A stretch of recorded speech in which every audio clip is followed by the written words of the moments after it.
Chapter 6, Dhyana Yoga. The Supreme Personality of Godhead said, "One who is unattached to the fruits of his work and who works as he is obligated is in the renounced order of life, and he is the true mystic, not he who lights no fire and performs no duty." What is called renunciation, you should know to be the same as yoga, or linking oneself with the Supreme, O son of Pandu. For one can never become a yogi unless he renounces the desire for sense gratification. For one who is a neophyte in the eightfold yoga system, work is said to be the means. And for one who is already elevated in yoga, cessation of all material activities is said to be the means. A person is said to be elevated in yoga when, having renounced all material desires, he neither acts for sense gratification nor engages in fruitive activities. One must deliver himself with the help of his mind and not degrade himself. The mind is the friend of the conditioned soul and his enemy as well. For him who has conquered the mind is the best of friends, but for one who has failed to do so, his mind will remain the greatest enemy. For one who has conquered the mind, the supersoul is already reached, for he has attained tranquility. To such a man, happiness and distress, heat and cold, honor and dishonor are all the same. A person is said to be established in self-realization and is called a yogi or mystic when he is fully satisfied by virtue of acquired knowledge and realization. Such a person is situated in transcendence and is self-controlled. He sees everything, whether it be pebbles, stones, or gold, as the same. A person is considered still further advanced when he regards honest well-wishers, affectionate benefactors, the neutral, mediators, the envious, friends and enemies, the pious and the sinners, all with an equal mind. A transcendentalist should always engage his body, mind, and self in relationship with the Supreme. He should live alone in a secluded place and should always carefully control his mind.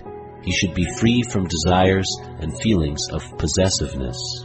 To practice yoga, one should go to a secluded place and should lay kusha grass on the ground and then cover it with a deerskin and a soft cloth. The seat should be neither too high nor too low and should be situated in a sacred place.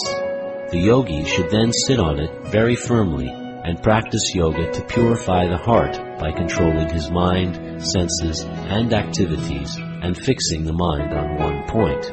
One should hold one's body, neck, and head erect in a straight line and stare steadily at the tip of the nose. Thus, with an unagitated, subdued mind, devoid of fear, completely free from sex life, one should meditate upon me within the heart and make me the ultimate goal of life.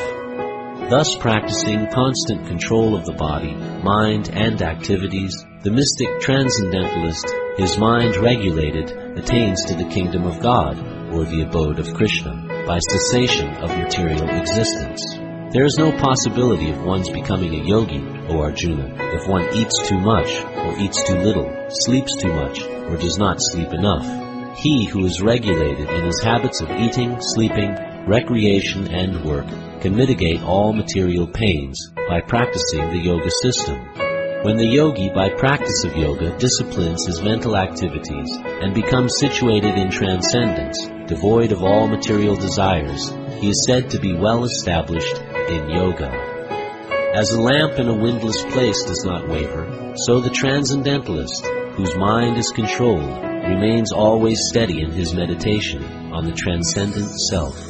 In the stage of perfection called trance or samadhi, one's mind is completely restrained from material mental activities by practice of yoga. This perfection is characterized by one's ability to see the self by the pure mind and to relish and rejoice in the self. In that joyous state, one is situated in boundless transcendental happiness, realized through transcendental senses.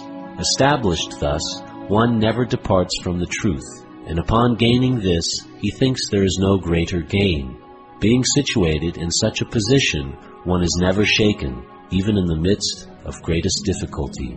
This indeed is actual freedom from all miseries arising from material contact. One should engage oneself in the practice of yoga with determination and faith, and not be deviated from the path. One should abandon without exception all material desires born of mental speculation, and thus control all the senses on all sides by the mind. Gradually, step by step, one should become situated in trance by means of intelligence sustained by full conviction, and thus the mind should be fixed on the self alone and should think of nothing else. From wherever the mind wanders due to its flickering and unsteady nature, one must certainly withdraw it and bring it back under the control of the self. The yogi whose mind is fixed on me verily attains the highest perfection of transcendental happiness. He is beyond the mode of passion. He realizes his qualitative identity with the Supreme, and thus he is freed from all reactions to past deeds. Thus the self-controlled yogi, constantly engaged in yoga practice, becomes free from all material contamination and achieves the highest stage of perfect happiness in transcendental loving service to the Lord. A true yogi observes me in all beings and also sees every being in me. Indeed, the self-realized person sees me, the same Supreme Lord, everywhere. For one who sees me everywhere and sees everything in me, I am never lost, nor is he ever lost to me. Such a yogi who engages in the worshipful service of the Supersoul, knowing that I and the Supersoul are one, remains always in me in all circumstances. He is a perfect yogi who, by comparison to his own self, sees the true equality of all beings in both their happiness and their distress, O Arjuna. Arjuna said, O Madhusudana, the system of yoga which you have summarized appears impractical and unendurable to me, for the mind is restless and unsteady. For the mind is restless, turbulent, obstinate, and very strong, O Krishna, and to subdue it, I think, is more difficult than controlling the wind. Lord Shri Krishna said, O mighty armed son of Kunti, it is undoubtedly very difficult to curb the restless mind, but it is possible by suitable practice and by detachment. For one whose mind is unbridled, self-realization is difficult work, but he whose mind is controlled and who strives by appropriate means is assured of success. That is my opinion. Arjuna said, O Krishna, what is the destination of the unsuccessful transcendentalist, who in the beginning takes to the process of self-realization with faith, but who later desists due to worldly mindedness, and thus does not attain perfection in mysticism? O mighty armed Krishna, does not such a man who is bewildered from the path of transcendence fall away from both spiritual and material success, and perish like a riven cloud with no position in any sphere? This is my doubt, O Krishna, and I ask you to dispel it completely. But for you, no one is to be found who can destroy this doubt. The Supreme Personality of Godhead said, Son of Pritha, a transcendentalist engaged in auspicious activities does not meet with destruction either in this world or in the spiritual world. One who does good, my friend, is never overcome by evil. The unsuccessful yogi, after many, many years of enjoyment on the planets of the pious living entities, is born into a family of righteous people, or into a family of rich aristocracy, or, if unsuccessful after long practice of yoga, he takes his birth in a family of transcendentalists who are surely great in wisdom. Certainly such a birth is rare in this world. On taking such a birth, he revives the divine consciousness of his previous life, and he again tries to make further progress in order to achieve complete success, O son of Kuru.